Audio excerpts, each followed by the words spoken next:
नमस्कार। कभी सोचा है कि एक शहर के नाम में कितना कुछ छुपा हो सकता है। आज हम बात कर रहे हैं उत्तर प्रदेश के सुल्तानपुर की। एक ऐसा शहर जिसके दो नाम हैं और दोनों ही हमें दो अलग-अलग जमानों में ले जाते हैं। चलिए आज सुल्तानपुर के इतिहास का यही दिलचस्प सफर तय करते हैं और जानते हैं कि आखिर कुशभवनपुर सुल्तानपुर बना कैसे। तो पहेली यहीं से शुरू होती है ना? एक तरफ है नाम कुशभवनपुर, जो सीधा हमें रामायण काल की याद दिलाता है, एक प्राचीन विरासत। और दूसरी तरफ है सुल्तानपुर, जो मध्ययुगीन शासन की कहानी कहता है। अब सवाल ये उठता है कि आखिर एक ही जगह की पहचान में इतना बड़ा, इतना जबरदस्त बदलाव आया कैसे? चलिए इसी सवाल का जवाब खोजते हैं। तो ठीक है, इस कहानी को समझने के लिए हमें टाइम में थोड़ा पीछे जाना होगा। चलिए सबसे पहले शहर के उन प्राचीन जड़ों को देखते हैं जब ये जगह कुशभवनपुर के नाम से जानी जाती थी। और ये वाकई में बहुत दिलचस्प है। इस शहर का कनेक्शन सीधा रामायण से जुड़ता है। ये पूरा इलाका उस वक्त अयोध्या के प्रभाव में था और इसका जो असली नाम था कुशभवनपुर, वो भगवान राम के बेटे कुश के नाम पर पड़ा था। मतलब सोचिए, इस शहर की नींव पौराणिक काल में ही रख दी गई थी। अच्छा, तो पौराणिक काल से आप कहानी को थोड़ा आगे बढ़ाते हैं। अब हम आ पहुंचे हैं एक ऐसे मोड़ पर, एक टर्निंग पॉइंट पर, जहां इस शहर की पहचान हमेशा हमेशा के लिए बदलने वाली थी। तो हुआ ये कि इस दौर में यहाँ नए शासक आए। 13वीं से 16वीं सदी के बीच ये जो पूरा एरिया था, वो पहले दिल्ली सल्तनत और फिर बाद में मुगलों के कंट्रोल में आ गया। और देखिए, जब ऐसा बड़ा राजनीतिक बदलाव होता है ना, तो सिर्फ राजा नहीं बदलता, उस जगह की संस्कृति, उसकी पहचान, सब पर बहुत गहरा असर पड़ता है। और बस यहीं हमारी पहेली का जवाब छिपा है। सुल्तानपुर नाम आया कहाँ से? देखिए, इसका मतलब बहुत सीधा है। सुल्तान यानी मुस्लिम शासक और पुर, जिसका मतलब होता है शहर। तो दोनों को मिलाकर क्या बना? सुल्तानों का शहर। यह नया नाम उस दौर के शासकों की एक सीधी सी पहचान बन गया। और बस इसी तरह कुशभवनपुर धीरे धीरे सुल्तानपुर में तब्दील हो गया। तो देखिए, शासक आए और गए, शहर का नाम भी बदल गया, लेकिन एक चीज थी जो इन सारे बदलावों को चुपचाप देखती रही, जो हमेशा वहीं रही, और वो थी गोमती नदी।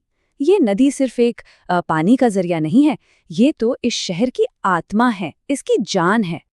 और गोमती का रोल कितना जरूरी है, इसका अंदाजा इसी बात से लगा सकते हैं कि ये जिले की मेन नदी है, शहर के बिल्कुल बीच से होकर गुजरती है। यही नदी खेतों को पानी देती है और यही नदी यहाँ के धार्मिक और कल्चरल लाइफ का सेंटर भी है।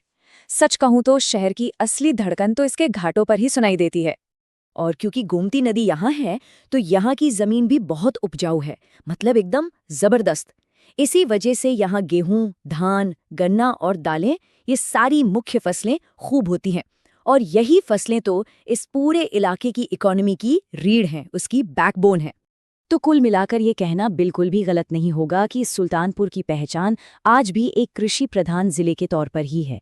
इसकी जो भी खुशहाली है, वो सीधी सीधी यहाँ की जमीन और यहाँ की नदी से जुड़ी हुई है। चलिए अब कहानी को थोड़ा और आगे बढ़ाते हैं। अब हम चलते हैं ब्रिटिश राज के दौर में और फिर आज़ादी की लड़ाई के समय में। देखते हैं कि इन जमानों ने सुल्तानपुर की पहचान को और कैसे संवारा, क्या नया रूप दिया। ये जो टाइमलाइन है ना, ये पूरी कहानी को एक नज़र में बयां कर देती है। देखिए, रामायण काल का कुशभवनपुर, फिर मध्यकाल में बना सुल्तानपुर, उसके बाद 1857 की क्रांति में इसका अहम रोल, और आज उत्तर प्रदेश का एक जरूरी जिला। क्या सफर रहा है।